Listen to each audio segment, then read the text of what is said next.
So something that probably should be addressed that will actually help you a lot on the path is looking at the nature of what we could just call the oscillation, the way things seem to paradoxically show up.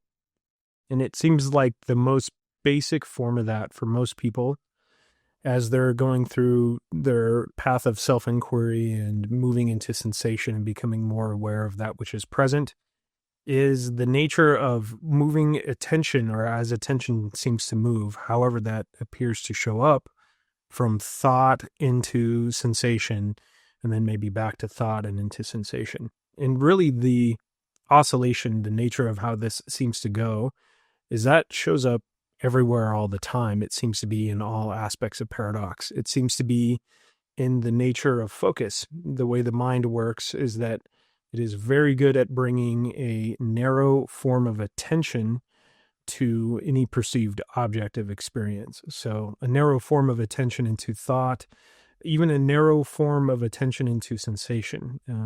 The one who evaluates, the one who feels like there's an agency in terms of moving that attention. Yet oftentimes a point of frustration that seems to be really clear for people is they feel like they have to reject their thoughts in order to step into something more present, some sort of alternative awareness, when really that isn't necessarily the case. In fact, this video is a reminder and an encouragement for you to go ahead and embrace that oscillation, because that oscillation is actually an aspect of awakening.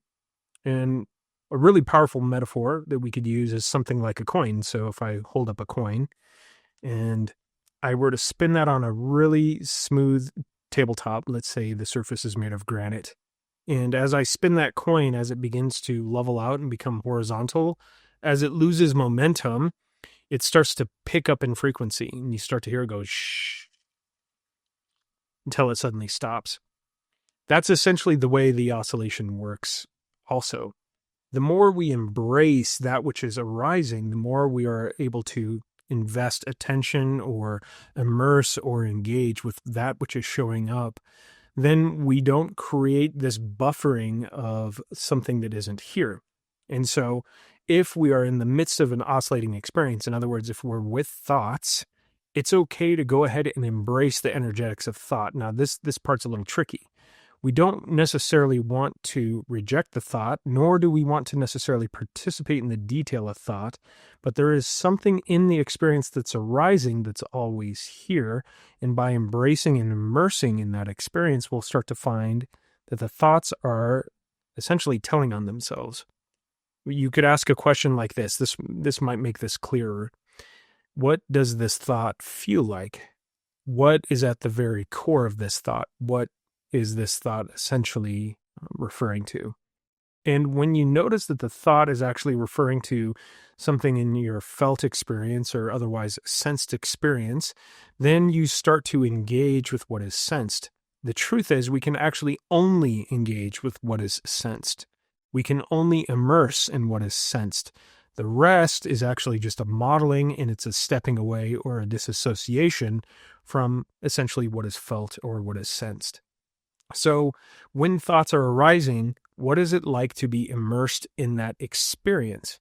Not the experience of the thought per se or the details of that thought, but the surrounding experience of sensation and other senses that seem to be what the thought is referring to. Because if you pay close enough attention, you will begin to see that the thoughts are always referring to something else, and what they're always referring to is sensed. It's always in the senses. It becomes pretty clear as we go. So this video is just a reminder that you can embrace the oscillation. It's not about holding on to what seems to be previous or creating a sense of something other than this. It's really about just being as fully in the experience as it arises as possible. And you will find that it feels like an oscillation. It feels like this moving back and forth. Another massive benefit in the oscillation is even in our objective experience, where we seem to have this objective experience of thought, and there's an object there, there's these details, there's a narrative, there's something else that we can be engaged in terms of identity. Or you're turning into an object of sensation. There still seems to be something there. It seems to be in the body. It seems to be located. If we really, really rest with that, you'll start to recognize that both of those experiences are essentially objectified. There's an object of sensing and sensation. There's an object of thought. But as you're moving through these two perceived objects of experience, there is a gap between. We could call it the pause. We could call it the gap. We can call it stillness. But either way, there is this mysterious, almost fabric of experience that we are moving through as we seem to be moving through these oscillating experiences. And that right there is the unknown. So the oscillation is crucial. As these objects begin to collapse, as we move to that which is primary and present, you will start to see that that emptiness is either pervading everything or somehow collapsed, yet also somehow the same. It's like a vastness that's acute. It's like a singularity that is the size of the universe without any boundary or limitation. And I know this can get kind of confusing in this regard. So to kind of put this into a more simplistic form, it's okay to have thought. We would be disingenuous to say that this path is about rejecting thought. What we're really doing here is looking at our relationship with thought, and what you will find that in the relationship with thought or the relationship with sensation, that there is a very much more subtle, almost subconscious, somatic sense of something going on there, where you will start to recognize some preferences. You will start to recognize preferences of sensation. And in that preference, you are starting to discover something. That there is something in us that is already decided in experience, already concluded in experience before that experience even arises. And now we're starting to get more of a sense of our buffering in time. How could we know something before we know something? And that's essentially how the Hall of Mirrors works with the mind. So, this is what it looks like. If thoughts arise and these details and these narratives show up, that's fine. There's no need to even reject those, because once they arise, they have arisen. But recognize that they are referring to something maybe a little bit more previous, something else, and you will see that every thought, every narrative, and every sense of identification has a sensing to it. Most likely a sensing that you can detect somewhere in the body, but sometimes other senses will be involved. Whatever is at the very forefront, whatever is the first thing that you notice in the arising of thought, bring attention to that very first thing. I mean, you can use this almost like a mantra. Don't get too attached to it, but it can be used this way. Here's the pointing. The first thing is the only thing is everything. That's the type of engagement we want to move into. And you'll start to notice that there will be themes of experience, themes of sensation, themes of relationship with sensations that seem to precede or somehow have an effect on these arising thoughts. The thought is actually just a reaction formation. And then from there, you might find something more physical, and you can just continue following those breadcrumbs all the way to that which has no reference at all, that which is immediate and spontaneous. In that type of experience, we would just say is presence. It's the essence of what all of this is. So the sense gates, the sensing, moving into senses in this way, shows us the gateless gate to that which just is as it is, that which is obvious, that which is literal. So the oscillation is crucial. Allow yourself to be with whatever is, and really pay attention to the thought that is actually holding on to the experience that seemed to have been before. So for instance, if you're meditating and you find yourself into a deep samadhi experience and just a profound sense of peace, and then suddenly it seems like a density or an intensity or a discomfort begins to arise, what the mind is basically banking on is that we're holding on to this sense of samadhi that seems to have existed before, this density, and now we have a point of comparison.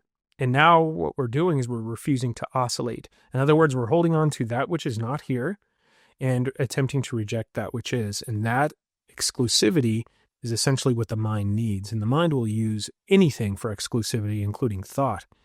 In fact, one of the oldest tricks in the book is for thoughts to reject thoughts so that you still have something to reject along the way.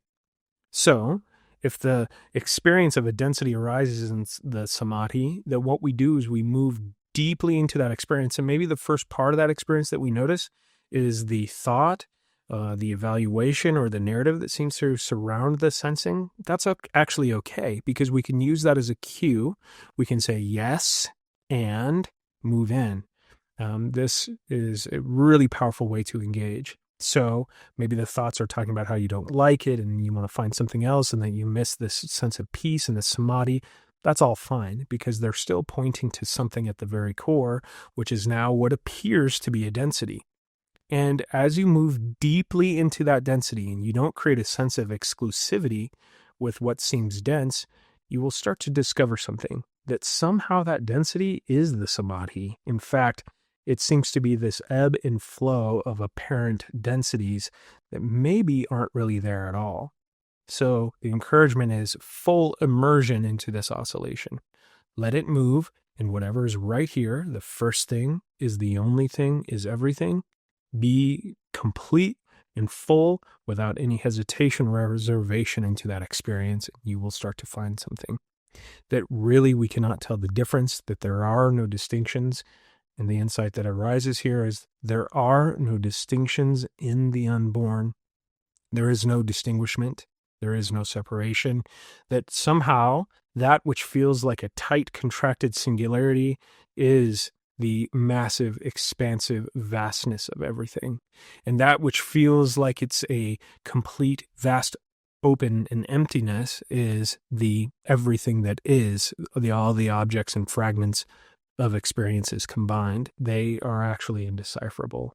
And even though those apparent objects seem to arise and they seem to have a sense of difference, it's really just this matter of engagement, this energy of let's see, to essentially find that maybe they aren't so different after all. Maybe there is no separation.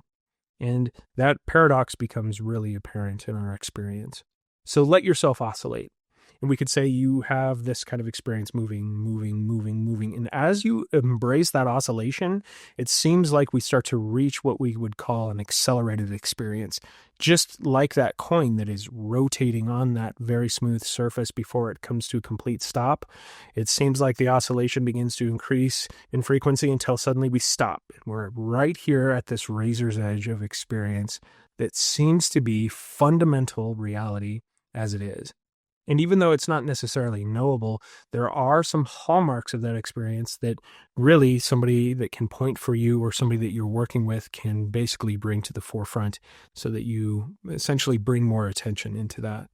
And those hallmarks will show up in terms of a lot of themes and patterns that it seems like we all share along the way. So embrace that oscillation. There's nothing wrong with the oscillation. There's nothing wrong with the moving to thought to sensation. It's just simply, are we doubling down on the narrative? Are we doubling down on the details of those thoughts? Or are we allowing ourselves to perceive the entire experience? And what you're usually missing out on and what you're usually disassociating from is something that is felt and sensed. Something that you've already decided if you like it or not before it even arises. And that's where the whole Hall of Mirrors thing really starts to take its toll, because if I decide that the next thing I feel is something I don't like, and I'm really banking on that kind of engagement or fixation or attachment to that thought, then it's definitely going to contextualize that experience, and I'm somehow going to be proven right. And this is where I would say those who are interested in the law of attraction and manifestation, it's where they have it absolutely correct. And not that I'm coming from a place of right or wrong, but there is actually a powerful insight in that, because our context, if we are depending on thought, our context of experience is what creates our reality. But is there a type of reality, or is there something here that supersedes any sort of creation? Is it really up to us? Does it supersede any agency? That's really where we're headed. We're headed to the most profoundly fundamental, deepest place of engagement possible. And from there, we could say we are at the ground floor of existence. And then when we begin to look at the fragments of thought the fragments of narration, the fragments of what seem to be externalized objects, we start to see inherent emptiness therein. In other words, spontaneous created fragments of that which is so vast, so full, and so whole that it can only be referred to as emptiness because there is nothing to compare it to. And if there's nothing to compare it to, it cannot be known by the mind, but something still seems to have contact with that. And that's what we're doing here. So allow yourself to oscillate. Don't double down on a preference of oscillation here, but as soon as you notice that we're moving away from something else, if there is a reference point, go to see if that reference point is still in existence now, or if it's just living in thought. And what you will find is it's undeniable. That which is sensed, that which is felt is so viscerally here that we really can't deny that experience, at least on the way in. But as we begin to investigate a little further, more paradoxes seem to arise, and then we find we can't really be certain even about those things. And that's really the endless engagement of this. As the shaman once said, it's turtles all the way down, but it's the engagement of the turtles all the way down. It's not the conclusion and standing apart from that that seems to make the largest difference in this. So please allow yourself to embrace the oscillation, and you'll find oscillation and sensation.